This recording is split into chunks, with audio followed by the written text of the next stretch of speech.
in human rights circles. And I always wondered, like, what would it have been like to be on that boat? I also like, being a very precocious and like rule-breaking child, I would go on like Facebook groups for like queer Egyptians, etc. And so I knew a lot of people who were like 20 in 2001.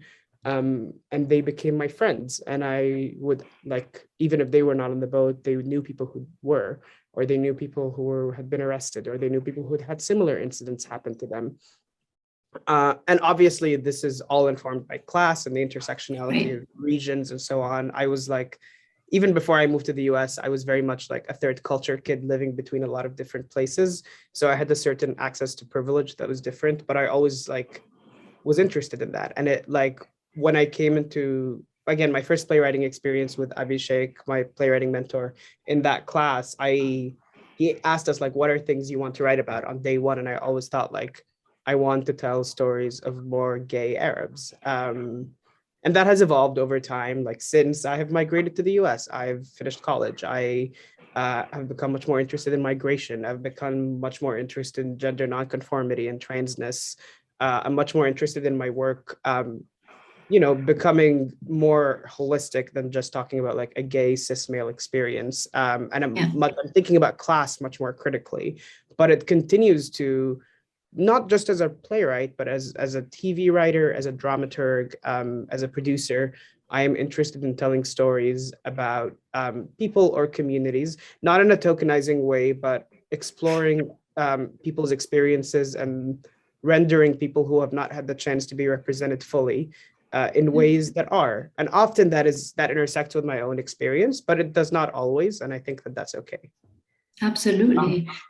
So many brilliant things you said there, Adam, and I want to highlight how you spoke about seeking stories sometimes to help you understand, and bringing also Carol Martin. She's one of my favorite scholars. Yes. I'm so glad to learn. Like I want to ask you more about that class. Oh my God, you would love her in real life. I love her definition of documentary theater, saying that it's superior to mainstream media because it's subjective, not because it's objective. And this resonates with what you're saying about seeking these stories to understand, and it's also like really bringing your own sometimes personal history to them, and sometimes not really, sometimes just, and that was my experience doing documentary theater. My drive has been, when I do documentary theater, has always been, there's something that happened that I cannot wrap my mind around it. I cannot really understand how could this happen, or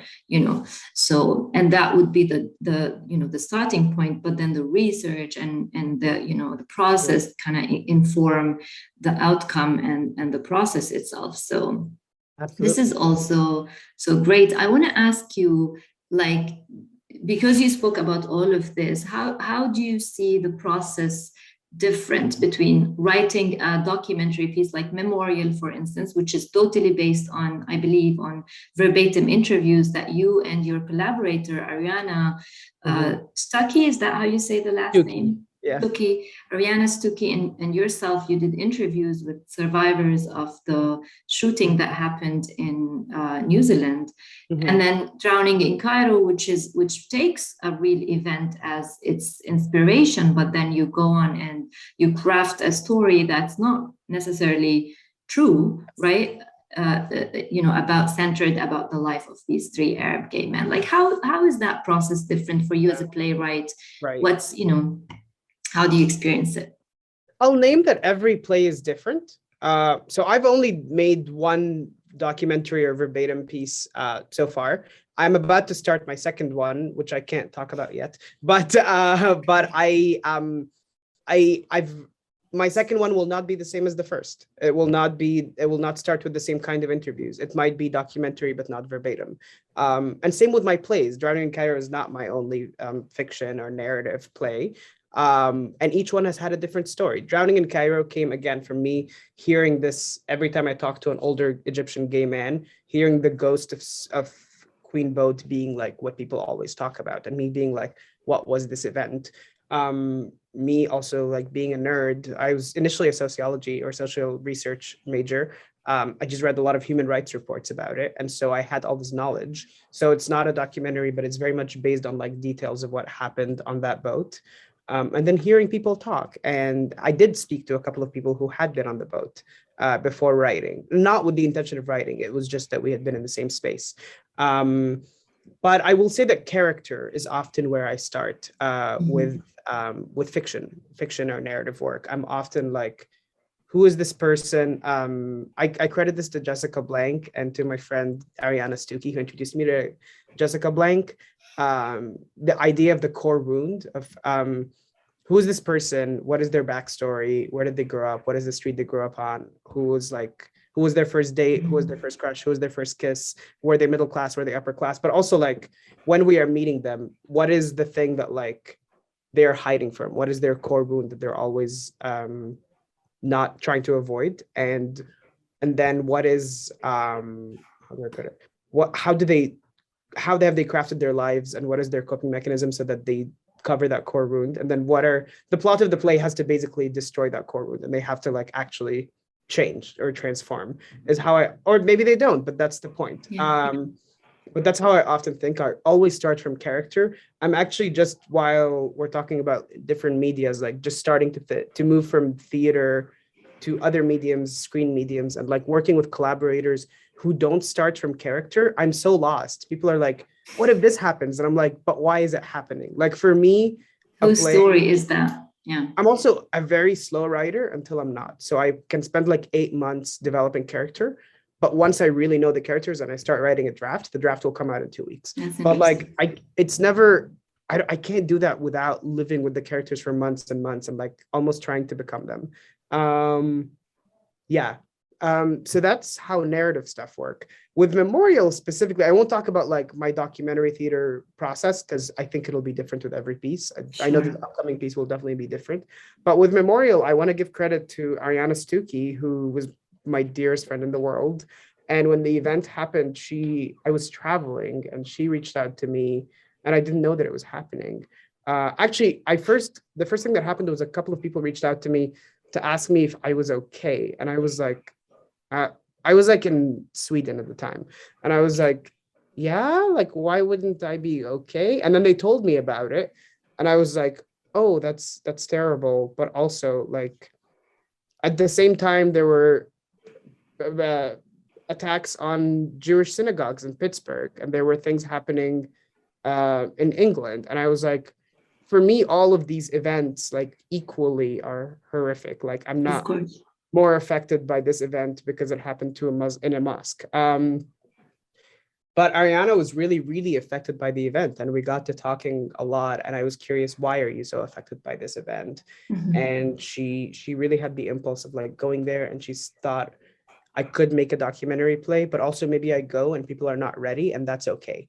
And, you know, we both studied with Carol. And so we knew all the processes. We knew how like Laramie Project did it. We knew how Yael Farber did it. We knew how the Truth and Reconciliation people in South Africa did it. And people often would speak with trauma victims. She also studied a lot on trauma years out. And so the fact that she was going 2 months in was like, this, is it right? Are you ready? And so on. But we ultimately decided that she would go, and if people were not ready to talk to her, that was fine. And so, yeah, I want to give credit to that the interviews were done by Ariana. She conceived of the piece. I was initially functioning as a dramaturg before I became a co-writer, but I was also supporting her with like my knowledge of Islam and like helping draft questions for the interviews. And simultaneously, once an interview was done, I was leading a team of like 30 transcribers, transcribing all the interviews. But she did all of that, and she went there, and surprisingly, 17 people really wanted to talk to her, and they all had something really relevant. And not all of them were Muslim. Some of them were part of the government. Some of them were people who were very upset. They were gun rights advocates, people who were upset that New Zealand had taken such strong gun law precautions. But it was people from different facets of life in Christchurch who were who wanted to talk to her and had something serious they wanted to say.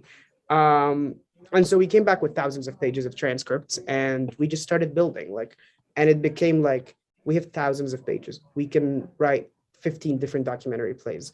what is the play, what is the thing we're actually trying to explore? And we made that the guiding question. And that for us became, how do humans, individuals, and communities attempt to create narratives to overcome trauma? And how do they process an insurmountable loss that causes trauma?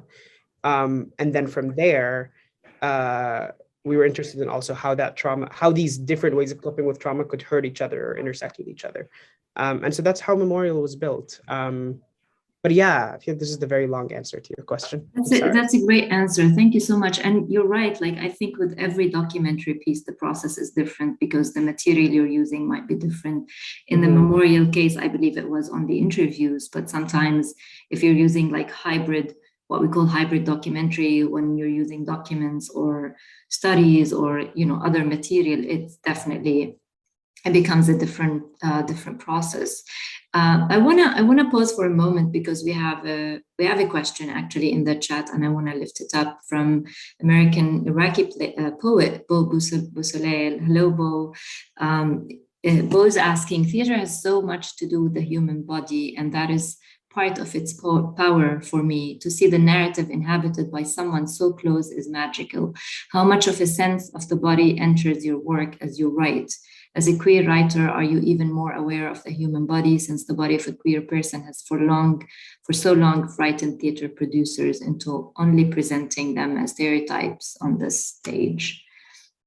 Yeah, thank you. That's an excellent question. I think I used to be, again, my background, I was as a teen or as like a child, I was the kind of person who read like one book every day. And so I came from such a literary background. And again, when I came into college, I wanted to study literature. So when I first made this transition to playwriting, I just like we had this one theoretical professor who always talked, in every play we would talk about, she would ask us, the first question after was, how do these bodies function in space? And 18-year-old me was like, that's such an annoying question. What the fuck does that mean? Sorry, expletives. And that question is so important to me now. It means so much because my plays used to be like talk. And Drowning in Cairo is one of my earlier plays. So it is more that than some of my more contemporary plays. But having seen more plays and seen how bodies function and embody text, I think playwrights have such an intense responsibility of thinking about, you have the responsibility that you're putting words in someone's body and put in someone's mouth and what that means and how bodies function differently. So yes, as a queer, I was one of the first observations I had when I was meeting people who had been on the Queen boat, or people who even knew someone who were in the Queen boat. And queer people, not stereotype, but often there's like levity and fun and humor and sarcasm and irony, but like the way people embodied or would look down or would look differently as they were talking about this thing was something I was really not fascinated or like, sad to see, but also somewhat like intrigued by as an anthropologist or as an artist. But yes, I think like in the play, if you see it, when you see it, there is very much like how each of these men's bodies and movement and physicality fundamentally changes as a result of this incident, and how their bodies are being policed within this incident is very much part of this.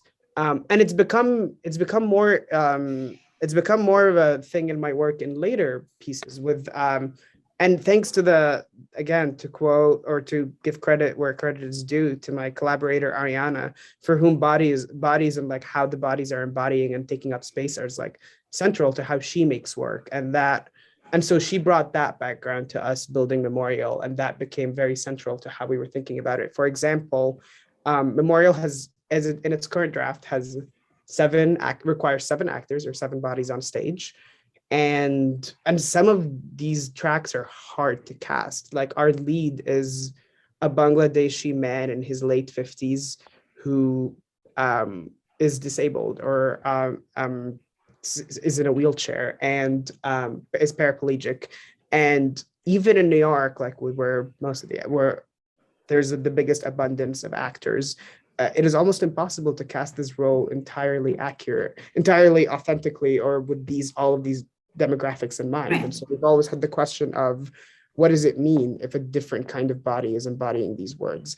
And how do we acknowledge that to our audiences? So we're not claiming that Farid's man is not disabled or so, but how do we create the dissonance between the body, or emphasize and explore what it means that there is a dissonance between the words that were told in the body of the actor? I mean, we can think about that with like something like Hamilton, or what does that dissonance mean? And so what we did in Memorial is we actually have recordings from the actual interviews. And so this doesn't happen the whole script, obviously. It happens like maybe 5 times in the script. But an actor who's clearly not 59 or Bangladeshi or paraplegic will say the line, and then the recording of the actual person will say it. And it is a moment that invokes humility for the actor, because they then realize that like, I will never fully be this person, and I will never fully be able to experience what this person did. But it's also a reminder for the audience that these actors are like coming in as themselves with their identities, telling you the story rather than like they are these people. So yeah, that's again my short answer. Yeah. That's great. Actually, I just want to, highlight again one thing that both asked about and you beautifully responded to, which is the idea of like stereotyping characters like queer, Arab, or queer in general. And this is one thing that really stood out for me when I read Drowning in Cairo, and that was it really offers a very complex alternative reality, like narrative to the often simplistic and reductive narrative about what it means to be gay in the Middle East. So that was something that, I really enjoyed in this play. We don't want to give away, obviously, like the story or more juicy details, but that's something that I hope audiences will be able to see. It's very empowering in its own way. So Adam, I want to actually add to that and say that like Sahar, you challenged me a little bit in the beginning of our collaboration in a way that I really appreciated, where it's, again, I wrote this play when I was in college, but up until like 3 months ago, the character descriptions in the script were like describing how each of these 3 men looked in my head when I was writing them. And Sahar was like, okay, but that's not what we want to put in a casting call. We actually like, who are these people? Like, what is their characters? What is their personality? What is the thing that makes them tick? And I suddenly found myself writing like 2 sentences about each of these men that like was so much more important than the fact that one of them was short or lanky. Like it didn't matter. Like it was, and I was like, oh, right. Like I've thought about like the closeted broy dude as like who ends up being a policeman. Again, like, sorry. As like a 200-pound muscular dude with a big mustache, but like, what if he's not that? What if he's actually like very femme, and that's part of what this character embodies? And so we became interested in like because I don't think the archetype, like what we think, like if you look at what someone looks like in a photo and then how they actually embody that body is not like is more often than not accurate to what our stereotypes and what our brains want to make snap judgments about. And so I'm very excited by how we are going to complicate some of these things with how bodies change, how bodies morph. Me too. I can't wait really to be in a rehearsal room with you, Adam. I want to say like this conversation is just a starter really for us. I'm hoping we're going to have many more of these around Drowning in Cairo, especially when we start working. And I wanted really to use it as a chance to introduce you to our community, get to know you a little better. So one thing I did is I reached out to friends and collaborators you've worked with, and I have some surprises for you. So we have, I have a surprise guest. Wait, what? I was not. Yeah, you're gonna be like, let's see. We have a surprise guest waiting in the wait room. I want to admit right away, please, Wendy, can we have our guest join us? Literally, what is happening right now? Show your face. Oh my God, hi. So, hi. So crazy. People watching, this is Amin Al-Gamal, Egyptian American actor, active in theater, film, and television, that I've had the pleasure of meeting recently in person. And obviously we spoke about Drowning in Cairo and about you, Adam. And I said, we have Adam in the No Summary. Can you come and say something about your experience reading the play in 2018? Because for those of you who don't know, Golden Thread actually gave Drowning in Cairo, I believe, its very first home in a development workshop with Evren and Turanj and others. And Amin was reading Moody. Yes. So hi, I'm so happy that you're here. I'm so happy to be here. This is so fun and so exciting. Wow.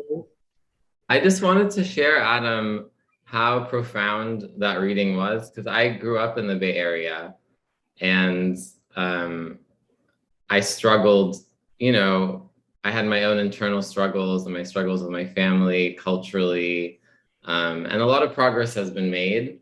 But even so, a lot of times we don't talk about these issues explicitly. And the reading gave such a safe space for us to just unapologetically bring this stuff up and like shine a spotlight on it, and to be surrounded by all these people, like these tants, and my parents, my brothers, and these people I actually grew up with, and some I don't know as well, but to do it in a place where I grew up was incredibly profound. It was frightening, but it was also like, it gave the community an opportunity to show up and to be supportive, which I don't think we don't always do. And a chance to have like a safe space for like some kind of dialogue. So I just wanted to share that experience with you. I have so many feelings right now. Sahar, why did you do this to me? This is such like an Oprah move. That is such an Oprah move, actually. No, but yeah, I don't know what to say. I mean, we had a couple of when I was still in college, when I was developing it for my thesis, we had a short workshop that was in India with my playwriting mentor, and then one in Abu Dhabi. But obviously, in neither of those did I actually work with a queer Arab person. And I remember I had not decided to move to the US at that point yet. And I was having this existential crisis of like, I can't present this play in Egypt. It's also in English because was raised in a certain way in a certain place. And so it's not actually accessible to most of the queer Egyptian community. I can't really present it in the UAE where I lived either. And I don't know who this play is for. I don't just want to present it to like white audiences. And Catherine, again, shout out to Catherine. I really wish she was here. Catherine was like, send this to Evren, send this to Golden Thread. I actually didn't know Evren at that time. She said, send this to Golden Thread. And I did. I was just like a cold, random email, middle of the spring of my senior year.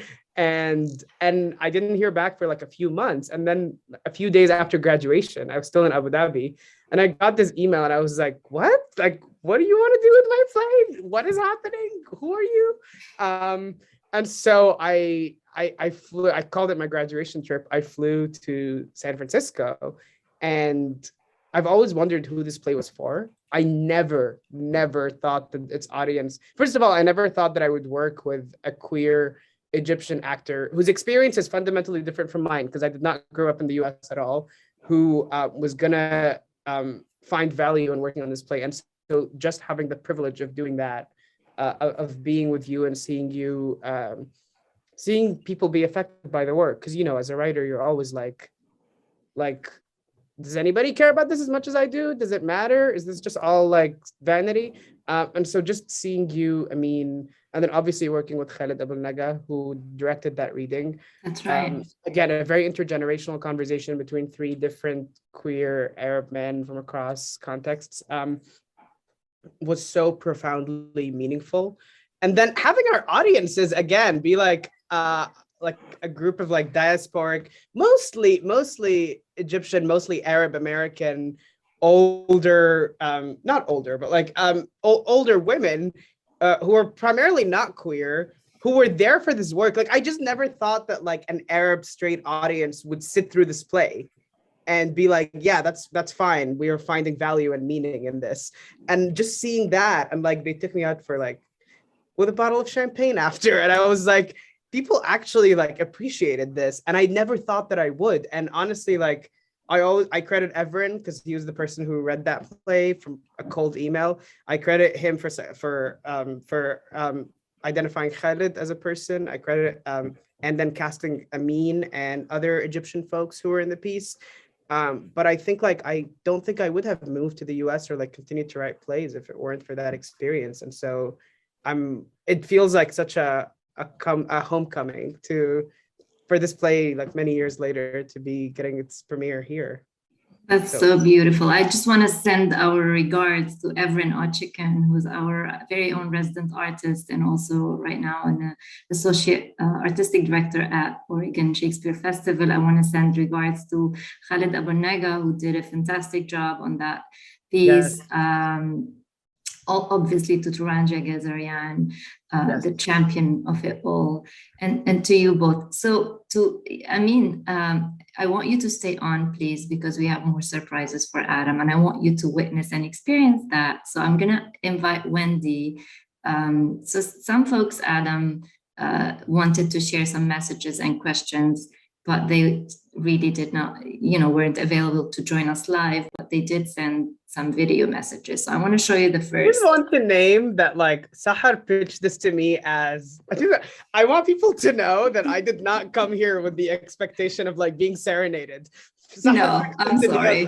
I'm sorry. We're gonna like have like an open work session, playwright director, talk about our backgrounds like with people. And I was like, that sounds cute. Let's do it.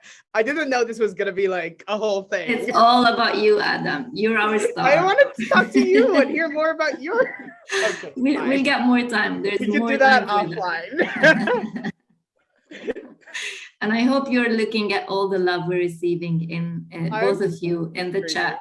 This is so intense. I'm so happy. Yeah, that's great. Wendy?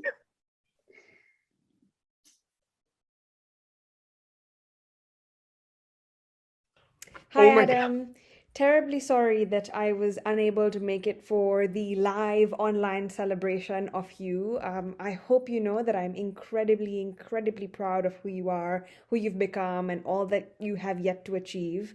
I'm super, super excited for your premiere of Drowning in Cairo with the Golden Thread team. I think it's going to be a wonderful exploration of the work, and I really think it's the kind of material that needs to be on our stages today. So I wish you well. I wish you a lot of good vibes as you move into this process. I wish you love, growth, lots of luck. And I can't wait to be bringing all my colleagues and friends to watch in the spring, I believe. So in the winter. Big, big hugs. And I hope to see you again soon. Mabruk. See you. Oh my God. How do you even know Karishma? Like, how I have questions. Well, I have to give credit to Catherine Correa because I was like, Catherine, give me some names.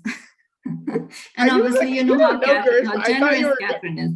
Oh my God. But I have to say, so this is Karishma Bahgani, a producer, researcher, theater maker from Mombasa, Kenya, for those of you who don't know. And she's currently pursuing a PhD in theater and performance studies at Stanford School of Humanities and Sciences. And I can't wait to meet you, Karishma, when you watch this. You'll hear this. Adam. Yeah, Karishma is one of my dearest friends. And when she got into, when she was like started her program at Stanford, and then just a few weeks later, I learned that you were going to feature the play in the season. I was like, oh my God, I'm going to come see you more often. And also like, I want you to like be a part of every part of the process of this play, because Karishma is also the key producer on Memorial and is just one of the most brilliant people who does like, not just like work between the middle, she's from East Africa, not just work between East Africa and the US, but she's very interested in South-South collaborations, and she deeply inspires me as a director and a producer. And yeah, I know some of Karishma's friends are also here in the chat. Hi, Marina. Hi, Marina. And yeah, we can't wait to meet Karishma at Golden Thread and learn more about your work. We have two other messages. Oh my God, two? Yeah. We've done some research. Let's see, Wendy. Hello, Adam. It's Ariana tuning in from our sweet graduation photo in our kitchen. For those who don't know me, my name is Ariana, and I am a close friend / often collaborator / roommate of the wonderful Adam Ashraf. And Adam, I was thinking of when I very first spoke to you, you told me that you had the hopes of someday creating a play out of The Great Gatsby. And specifically that what you loved about The Great Gatsby was the fact that the story sometimes breaks out of time and space in exciting ways that gives us the best experience of the story. And for anyone who's coming to see Adam's work, that's what you'll receive. That's what you'll get. I think Adam is an incredible craftsperson of narrative and how one event leads to the next event in ways that still are surprising and innovative to the form and to the story itself. So my question for you, Adam, would be, what excites you so much about narrative in theater, about using story, events leading to the next events in theater? And how do you get inspired to play with them? What inspires your choices within narrative structure? That's kind of heady, but I bet you'll give a good answer. So much love from New York, and I'll see you soon. Oh my God. We had to bring in Ariana. Come on, Adam. What is I barely heard her question because I was getting so emotional. This is wild. So this is Ariana. Did I answer the question? I don't know. It feels. Just to say to everyone listening, this Ariana is an actor and playwright and currently an MFA acting student at the Juilliard School. And Ariana is the friend and collaborator Adam was referring to when he spoke about Memorial. And Ariana is asking you about what inspires you in the narrative structure. Like, I think we did speak a little bit about that, but I'm happy to have you listen again to the question. Sure. No. I think I have it together. Wow. I think when I first wrote Drowning in Cairo, I mean, I can talk about my work generally, or like, I wrote Drowning in Cairo linearly. And it was actually really boring as a first draft when it was linear, because you were seeing these kids as they were like figuring out they were queer, but there wasn't, I'm interested in how we see things in retrospect. I'm currently dramaturging Our Town, which is one of my all-time favorite plays, not because of all the like Americana stuff, but because of the third act where we see Emily looking at her 12th birthday. It's funny, Our Town was never a direct influence on Drowning in Cairo, or I never thought of it as such, but I'm interested in like these moments of mundanity, or moments where it's just like, here's a bunch of kids that are just talking about like Britney Spears, and that's it. Like, it's just 12-year-olds or 13-year-olds talking about Britney Spears, like, who cares?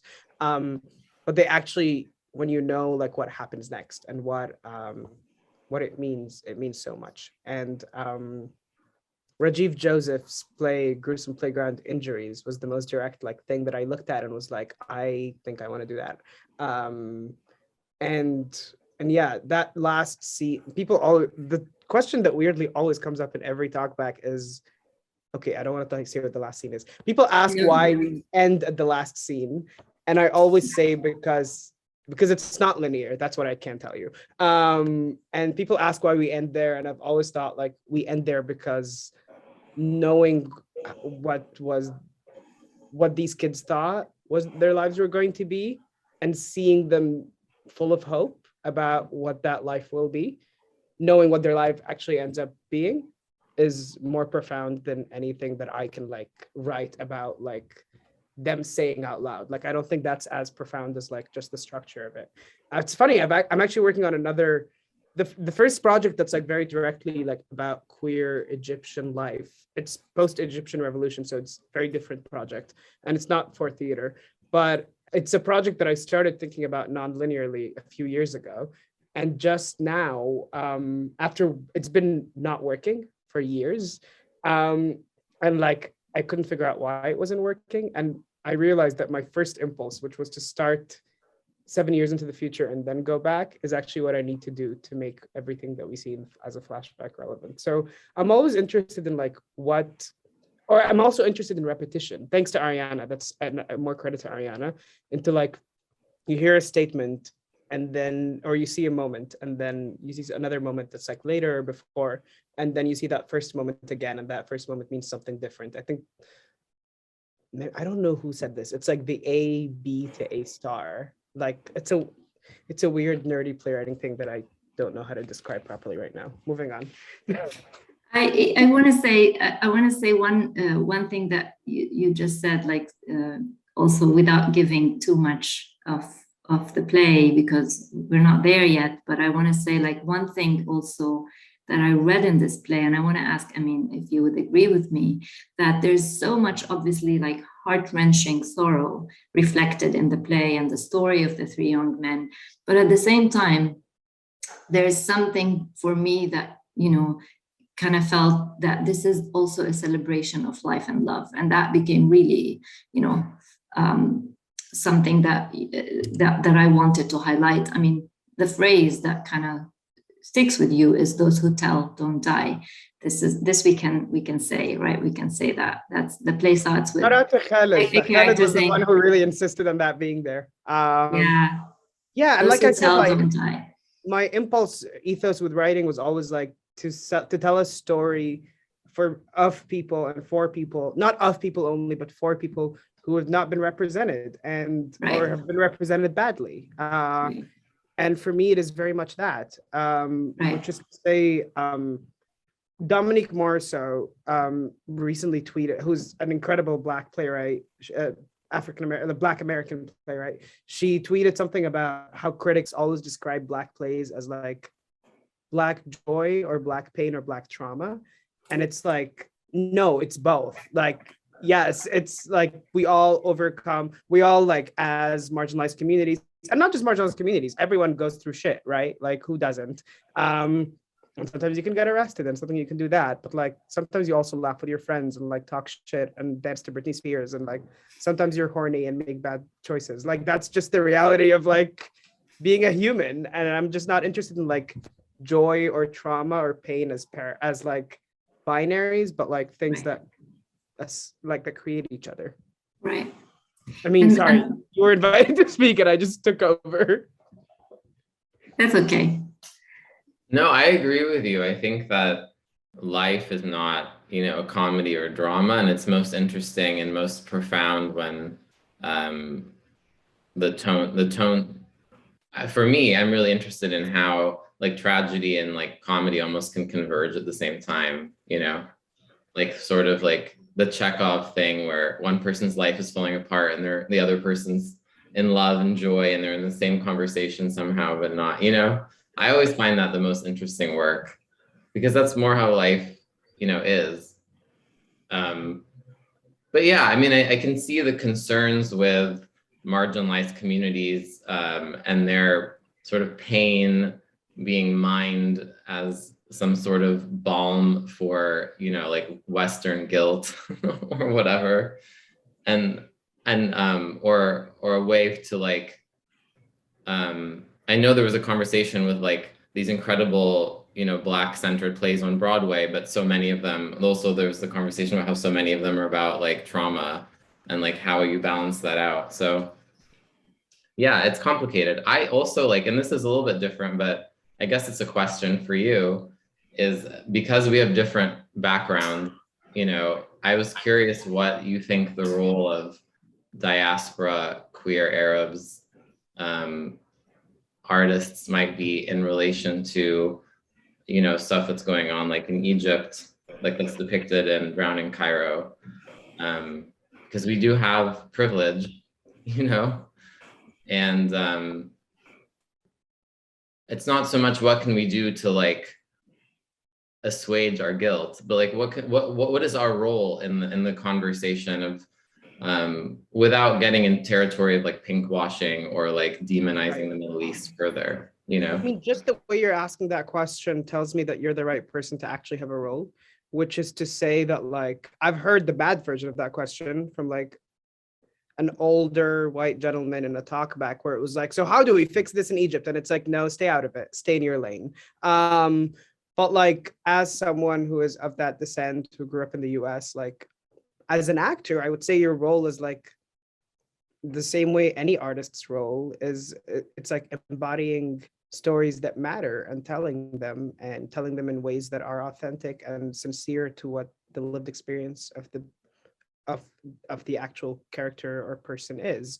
And I would say that like that role is more profound and more important for you because let's face the reality. Like for a play like Drowning in Cairo, someone who was born and raised in Egypt, who still lives in Egypt, cannot go and act this play in a local theater in their hometown. And so like the fact that you are representing them, and hopefully like, I hate Zoom for like plays, I hate Zoom theater, I don't want to make Zoom plays, but hopefully like a live stream one day, I don't know if we actually have live streams in this production, but like for future things, I mean, like telling our stories in ways that are important for that, in ways that are actually seen by people who they are about. And I have complicated feelings about that myself. Like just because I grew up in Egypt doesn't mean that I have the authority to tell the story. Like I grew up between a bunch of places. I have a lot of class privilege. I don't think my experience of queerness is the same as like your average Egyptian gay person. And so, but like, and for a long time, I think between Drowning in Cairo and the project I'm currently working on, there was a solid couple of years that I was like, I shouldn't be telling queer Arab stories. But like, I also have privilege and I have training and I have passion and I have privilege of like having built my career around telling stories, which is something that a lot of people can't do for a variety of economic, cultural, social, like security reasons. And so like, I may not be the best person to tell the story, but I can be conscious of that and try to bring the right people, which is why I'm also passionate about producing and like being a literary manager in this theater. I can think about other ways to cultivate that. But I think that's a profound question, as long as it's not pinkwashing. I mean, I do like whatever. It is an excellent question, really. Yeah. It just felt funny to be talking about pinkwashing while wearing all pink, but anyway. It's not related, Adam. It's okay. We can wear pink. I love it. I just want to say that at some point we had a conversation about language in the play, and it's a bilingual play, and I know that you have some drafts that the Arabic kind of is more at 50% or more. So that actually this is a question that has been on my mind, and you did speak briefly about this, but do you think it's important to take these stories back to the communities that they came from, and what would you need to do? Like what should become, maybe something needs to be compromised to be able to do that, given the atmosphere and the hostility against homosexuality and queerness in the Arab world. So is this something that's on your mind, for instance, in response? I mean, you and I have talked about like a potential Beirut production down the line. There are a couple of places in the Arab world where it's possible. I think the story would have an impact with the Lebanese queer community as well. Absolutely. We can't produce it in Cairo right now, but maybe we will in 3 decades. I don't know. But I know that like I've had to make, I wouldn't say compromises, but I've had to make adaptations or shifts for it to like have a life on American stages. And I have realized that like, it's also, again, the onus is not on me to tell the story of like, for every Arab queer. What I can do is like, if I'm developing a workshop for like new emerging queer playwrights or like teenagers, to try and really include like a couple of Arab queer playwrights who maybe are not, who are not gonna like go to NYU, who are not going to have like the privileges or access that I have had the privilege of having in my life, but so that they can write in their communities and they can build with their communities and they can do the work that I can't. Like, I think I used to, again, a few years ago, used to have this fantasy about like, I'm going to, one day I'm going to come back to the Middle East and like, start a theater company and do things for queer Arabs. And it's like, I could one day, but maybe I'm not the best person to do that. Maybe what's best is for me to like do the fundraising for that and not empower, but like give access or resources to someone else to do that. because yeah, I think it's important to also know like where are not our strengths or our contexts. Yeah, absolutely.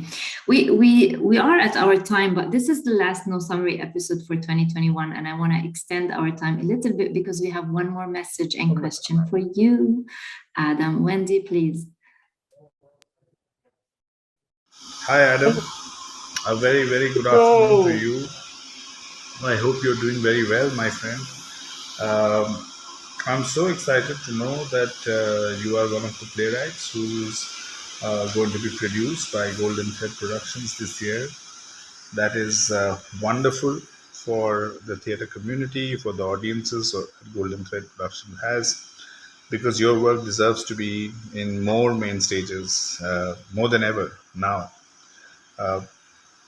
I think you know how highly I think of you and your writing, your commitment as an artist, and of course, I think the more the world has witnessed to that, the better it is. Also, at the same time, I think I'm going to take this opportunity actually to ask you a question, which is about how has your thought on the relationship between form and content changed over the years?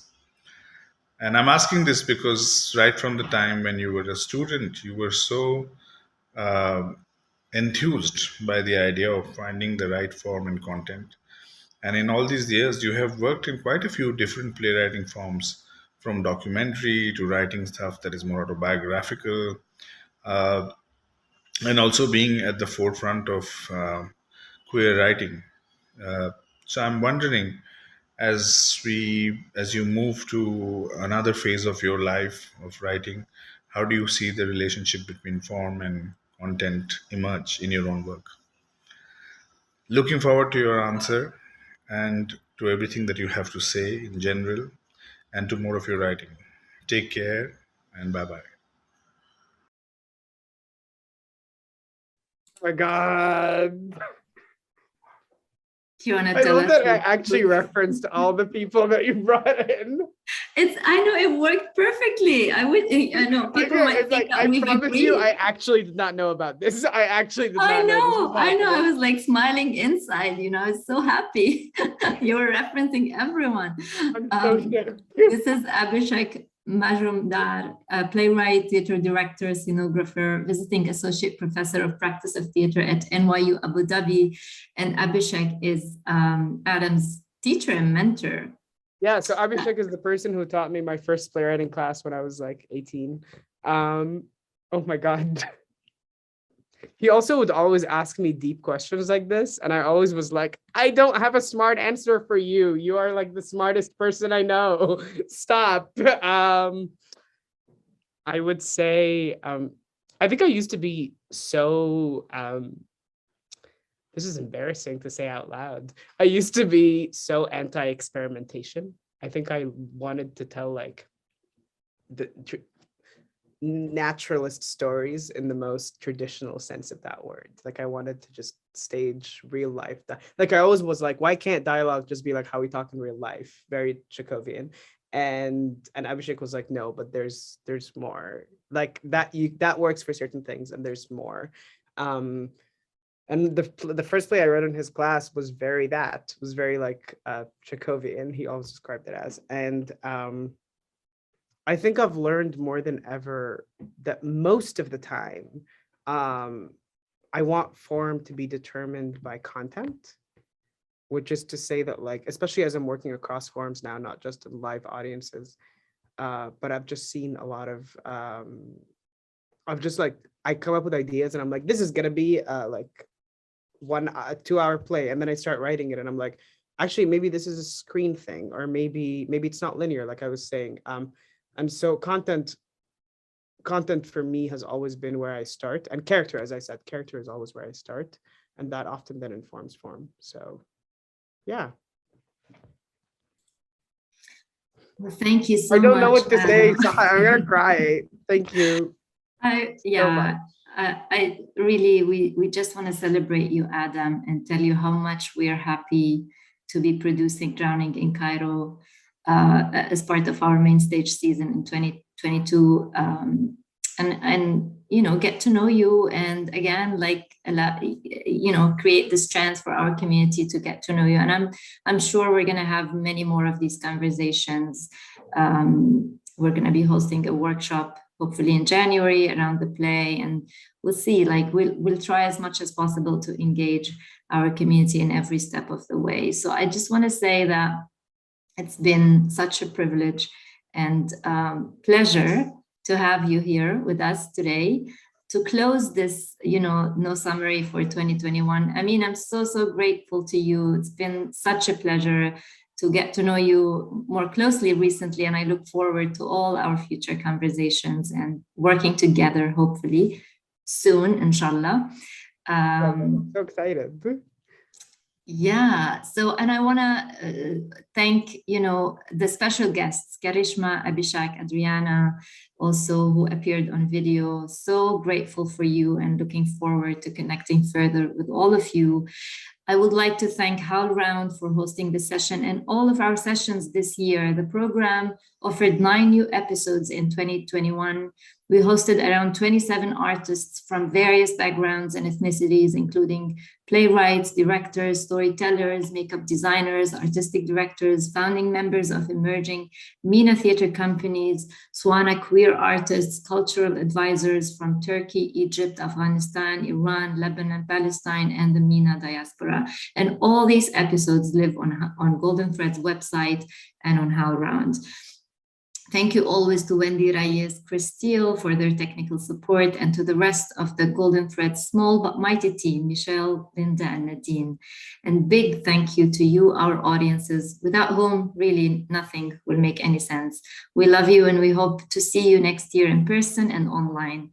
If you're not already on our email list, please sign up today so that you stay on top of our programs and events. We just launched a new era campaign for Golden Thread, and if you would like to support our work and the voices we bring to you, please consider making a donation. More information on that on our website, goldenthread.org. We're always looking for volunteers and board members, so talk to us if you're interested. It really takes a village to make great art. Thank you, everyone. Thank you again, Adam and Amin, and goodbye for now. This was wild. Amin, Karishma, Ariana, Abhishek, I will definitely be sending you long, tearful messages, but thank you. Sahar, I can't believe you put this together. I don't know what to say. I can't wait to be in the rehearsal room again and with you, Adam. Hopefully, Amin.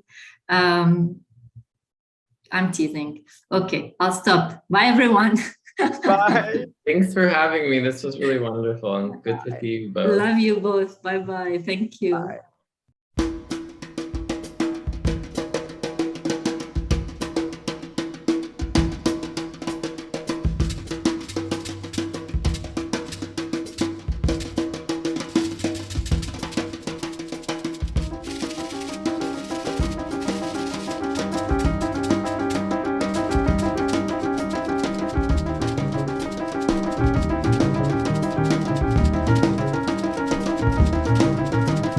La